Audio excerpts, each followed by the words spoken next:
Proud na proud tayo sa UHC, pero kung ganito naman ang performance ng primary agency tasked to implement, syempre, they have to be accountable, di ba? So, leadership, revamp, kailangan leadership change, we have to revamp PhilHealth. Kung hindi, if they do not, if they cannot perform up to par, if they do not shape up, di kinakailangan talaga ng pagbabago, no, from ng leadership ng PhilHealth for a fresh start.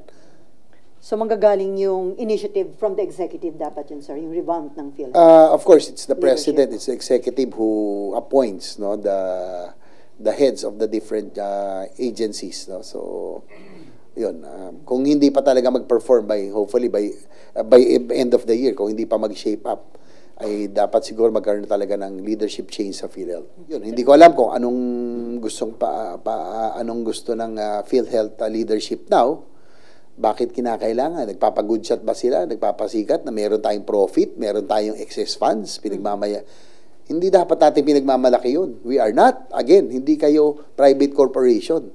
Dapat pag gobyerno, inuubos yan for services. Di ba? Hanggat meron pang nahihirapan magbayad ng hospital bills, we are not successful yet. The only time that you can, siguro, pagbibigyan natin, mag-declare sila ng excess funds pag lahat satisfied na hindi nahihirapan.